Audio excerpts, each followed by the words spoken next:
listos para nuestra primera conversación de esta tarde acá en Efecto Ciencia. Para eso les cuento que tenemos ya en contacto hasta ahora al doctor Roy Mackenzie Calderón, investigador del Centro Internacional Cabo de Hornos, Instituto Milenio Base y también de la Universidad Autónoma de Chile, con quien vamos a conversar sobre los musgos, simples por fuera, complejos por dentro. ¿Cómo estás, Roy? Bienvenido a Efecto Ciencia. Un placer conversar contigo hoy día acá. Hola Natalia, muchas gracias por tenerme aquí. Gracias a ti, por supuesto. Saludos también a la gente que nos escucha, que nos sigue en las redes sociales. Ahí también pueden ver a Roy a estar acá en Efecto Ciencia. Bueno, este estudio del que vamos a conversar hoy día, Roy, es un estudio que rompe paradigmas en torno a los musgos, ¿no? A lo que conocíamos de los musgos. ¿Qué es lo que, cuál es este hallazgo tan importante que cambia esta visión que tenemos, bueno, ustedes los científicos de los musgos? Claro, justamente, bueno, los musgos históricamente han sido muy invisibilizados, ¿no? Incluso en botánica, normalmente nos referimos a ellos como las plantas no vasculares, ¿no? O sea, en oposición a las plantas vasculares que son las que tienen flores, las que conocemos más típicamente. Entonces, siempre lo hemos tratado como simples, como plantas muy antiguas, y a partir de esto estaría esta idea de que son organismos básicos. Pero este estudio, que es bien interesante porque fue un estudio súper pangenómico, es decir, que se tomaron muchas especies representantes de cada grupo de los briófitos, que son el grupo en donde están considerados los musgos. Eh, y entonces se pudo mirar el genoma de todos ellos al mismo tiempo. Y esto es el superpangenoma. Entonces, a partir de esos estudios, se pudo descubrir que efectivamente son mucho más complejos genéticamente que las plantas vasculares. Nosotros vemos las plantas vasculares con flor, con todas estas estrategias de sobrevivencia al cambio climático o a otros organismos con los que interactúan, y pensamos que ellas son más complejas tanto por fuera como por dentro, pero lo que vemos en musgos es que se ven simples por fuera, pero realmente por dentro son muy complejos. Toda su diversidad genética es mucho más compleja que en plantas vasculares, y esto fue una revelación a partir de este estudio super pangenómico. Roy, y en el caso de los musgos, es la planta más antigua, en alguna parte creo que leí que es la planta más antigua, y cómo esta planta ha ido respondiendo, ha ido adaptándose en todos estos millones de años. Claro, son 500 millones de años en que este grupo de plantas ha estado presente fuera del agua, porque son las primeras plantas terrestres, son las primeras que aparecen y conquistan entonces toda esta roca que estaba sobresaliendo del mar. La vida comenzó en el mar, ¿verdad? Entonces, estas son las primeras plantas de los que tenemos conocimiento, por supuesto, que aparecen en la superficie terrestre y empiezan a dominar entonces. Podemos imaginar los primeros momentos de la Tierra, el momento en que los musgos conquistaron ya toda esta superficie terrestre, y podemos imaginar una zona de alta montaña, musgos y líquenes cubriendo las rocas desnudas, y entonces toda la vegetación no tenía más que unos centímetros de altura. Entonces, lo que sabemos es que aparecieron hace 500 millones de años. Y eso significa al mismo tiempo que son las más antiguas y las más evolucionadas, porque están hasta el día de hoy con nosotros. Por lo tanto, han sobrevivido a todas las extinciones masivas que han pasado en estos tiempos. La última, que fue hace 66 millones de años, donde se extinguieron los dinosaurios. Los musgos sobrevivieron también, ¿no? Y llegaron hasta el día de hoy.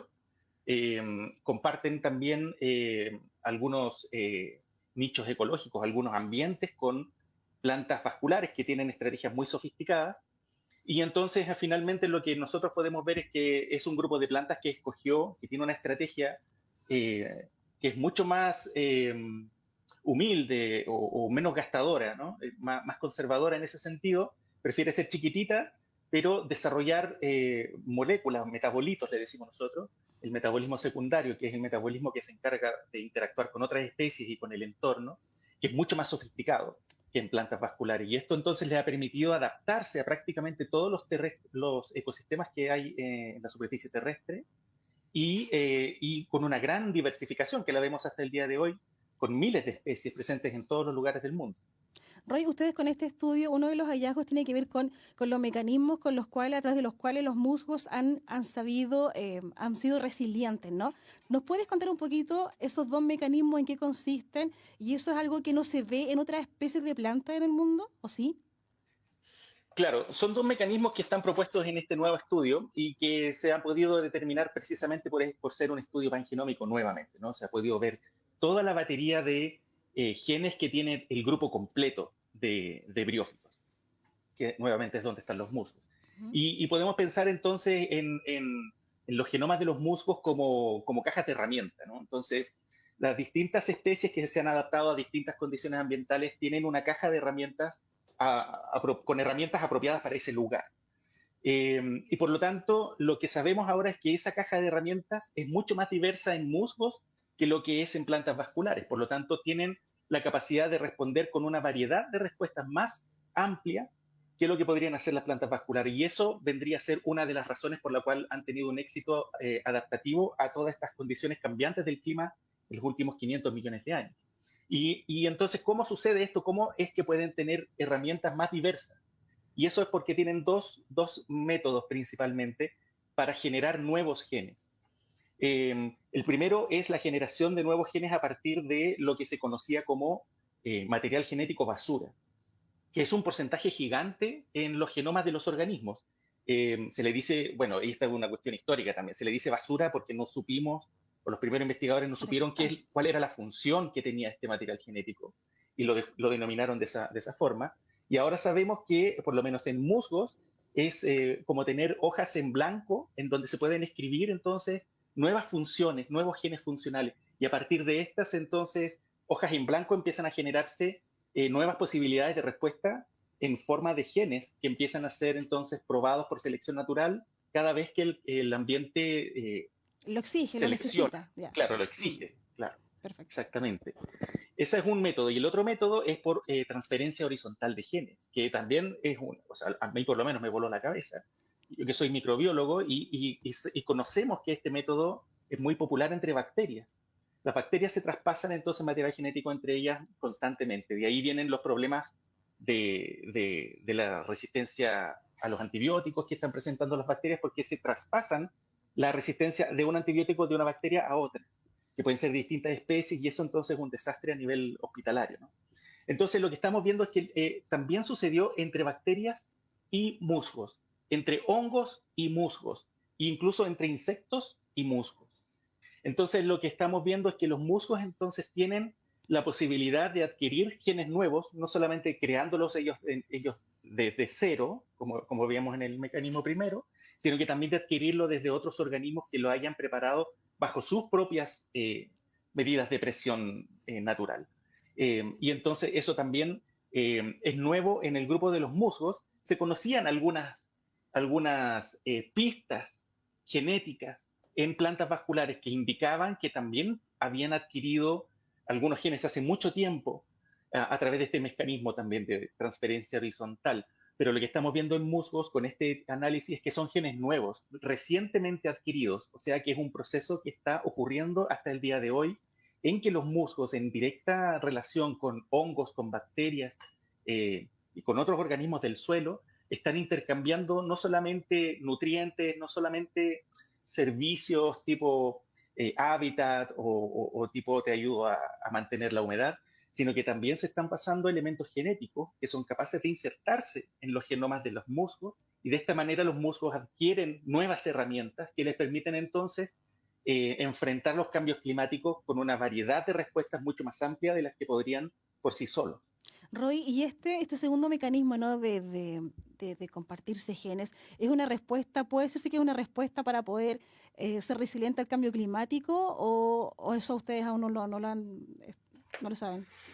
Lo que pasa es que el cambio climático para los musgos es algo, no es nuevo, no es la primera vez que viven un cambio climático, ¿no? Entonces, no sería para ellos un Una respuesta. desafío claro, una cosa que no han respondido antes.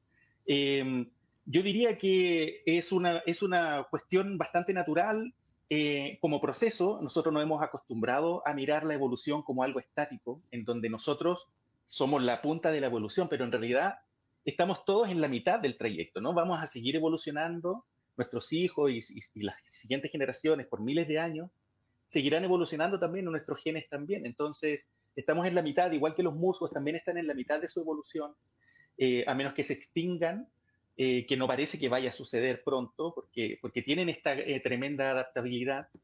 Sin embargo, lo que estamos haciendo sí es acelerar el proceso, ¿no? Al no dejarles tiempo a los musgos para adaptarse y tener toda esta maniobrabilidad genética, y hacer que el cambio climático sea en tan poco tiempo. Ese es el problema principal, que las especies que podrían adaptarse no alcanzan a hacerlo, a pesar de que puedan, que tengan el potencial de lograrlo. Estamos haciendo que el cambio climático y la temperatura del planeta sea tan rápida, se acelere tan rápidamente que las especies no alcanzan a adaptarse. Roy, bueno, este estudio también entregó información valiosa sobre los pompones, ¿cierto? Quiero que nos cuentes un poquito acerca de eso, pero vamos a la música, ¿te parece? Luego seguimos acá con más Efecto Ciencia. Aquí estamos conversando con el doctor Roy McKenzie, él es investigador del Instituto Internacional Cabo de Hornos, del Instituto Milenio Base y también de la Universidad Autónoma, e integró además este estudio que entrega información que no se conocía Los de venía los escuchando, músicos. Sí, los venía escuchando. sí, sí. Oye, está súper interesante el tema, además, cómo se ha ido avanzando también en esta investigación asociada a la biodiversidad, que es lo que más o menos estaban conversando. Yo los venía escuchando, Roy, en el La auto. radio. Exactamente.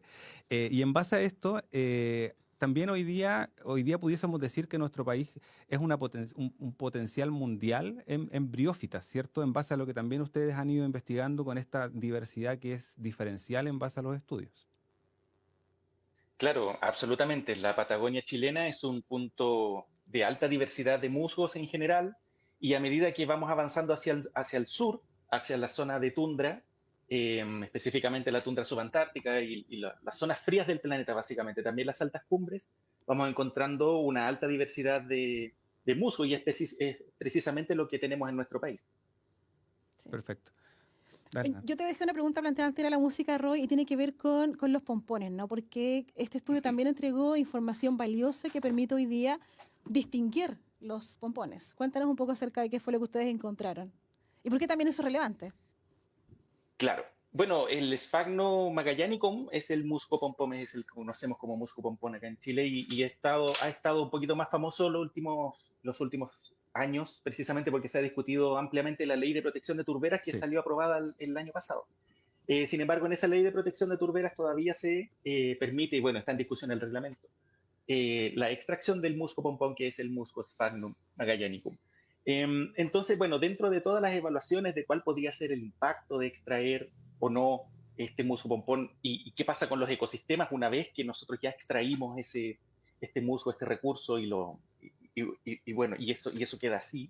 ¿Qué pasa con los servicios ecosistémicos? Porque finalmente lo que sabemos del musgo pompón es que son súper buenos para almacenar agua, las turberas más que nada, ¿no? Que es el paisaje que forma este masivo crecimiento de este musgo pompón, que son hectáreas, son millones de hectáreas en la Patagonia, que están cubiertas por grandes extensiones de turbera y que están dominadas por este musgo pompón. Entonces, es muy atractivo como recurso, porque está ahí a disposición de sacarlo directamente, ¿no? Entonces, una de las cosas importantes es saber identificar qué especies son las que se están extrayendo para poder hacer mejor las evaluaciones con respecto al daño o no que la extracción del musgo podría tener sobre el ecosistema y sus servicios ecosistémicos. Y en este contexto, entonces, siempre se ha hablado de que el Sphagno magellánico, y que tenemos en la Patagonia chilena y Argentina, que compartimos, es una especie cosmopolita. Eso significa que está presente en todo el mundo, incluso en el hemisferio norte. Entonces, en el hemisferio norte, las turberas, que son mucho más masivas que acá en el sur, porque las masas continentales en el hemisferio norte son más grandes que en el hemisferio sur, están dominadas por una variedad de especies de Sphagnum, no solamente uno como nosotros, sino que tienen muchas especies. Y entre esas especies estaba Sphagnum magellanicum, descrito en el hemisferio norte también. Entonces, lo que sabemos es que a partir de observación al microscopio, que es la técnica clásica para identificación de musgos, para saber la especie, los botánicos, los especialistas daban con que era la misma identidad. El mismo musgo Sphagnum magellanicum se encontraba en el hemisferio sur y también ampliamente distribuido en el hemisferio norte. Pero a partir de este tipo de estudios, que son estudios filogenómicos, es decir, que se secuencia el genoma completo de las especies y se comparan entonces con el genoma de otra, eso es lo que se hizo en este caso, y de esa manera entonces se logró definir, no en este estudio, en estudios previos también, que el Sphagnum magellanicum en el hemisferio norte en realidad eran 3 especies de Sphagnum distintas. Ninguna de ellas es Sphagnum magellanicum. Por lo tanto, a partir de esos estudios se determinó que el Sphagnum magellanicum es endémico del hemisferio sur y más específicamente está ampliamente distribuido en las turberas que reconocemos en Chile y en Argentina, que son específicamente de Sphagnum magellanicum, a pesar de que también hay algunas otras especies de Sphagnum metidas entre medio, pero muy poco representadas en comparación con la masividad de crecimiento que tiene el musgo pompón Sphagnum magellanicum. Entonces, esa es más o menos la historia de para qué nos sirven un poco estos estudios más de genómica, de filogenómica, que tiene que ver con la comparación de las distintas especies y con conocer más acabadamente la diversidad que corresponde al territorio nacional en este caso. Oye, más bien hay que cuidar entonces. O sea, le da, claro, más bien, ¿cierto? le da un estatus distinto si es que lo llevamos al plano de la biodiversidad y de la parte nativa, en el fondo, local, claro, que se desarrolla en la Patagonia. Sí. ¿Qué nos dicen básicamente estos resultados con respecto, por ejemplo, a las ya sea al ámbito de las decisiones públicas o las aplicaciones biotecnológicas, por ejemplo, conocer básicamente esta diversidad a través de estos estudios filogenéticos, perdón? Claro, es que con esto no solamente conocemos la identidad, sino que conocemos también todo el genoma, y eso implica los genes funcionales. De hecho, en este mismo estudio lo que se plantean también es que por transferencia horizontal de genes, los musgos adquirieron genes, por ejemplo, para resistir plagas, para resistir infecciones de hongos, bueno, hay varias funciones que están asociadas ahí también que son más específicas con respecto a moléculas que se llaman alelopáticas, y que las moléculas alelopáticas lo producen los organismos para interactuar con otras especies que le rodean, para echarlos, para atraerlos, para hacer cosas con ellos. Entonces, las aplicaciones biotecnológicas están ahora disponibles porque este estudio no solamente hizo este análisis, sino que también desarrolló un portal que se llama BrioGenomes, que son básicamente todos los genomas que fueron secuenciados en este estudio, que fueron 123 especies, dentro de las cuales 12 de ellas son del Parque O'Mora, 14 son de Chile. El Parque O'Mora está en la isla Navarino, es parte de la Universidad de Magallanes, del Centro Internacional Cabo de Hornos. Y entonces eso nos deja a nosotros un material para poder trabajar con respecto a preguntas que tienen que ver con moléculas que tienen roles específicos que pueden cumplir expectativas de prospección para desarrollo de productos biotecnológicos a partir de allí. Los musgos y las hepáticas y los antocerotes, los 3 juntos son el grupo de las briófitas, han sido propuestos hace mucho tiempo como organismos potenciales para el desarrollo de productos biotecnológicos, específicamente porque su metabolismo secundario, que es este metabolismo encargado de interactuar con el ambiente, es muy diverso.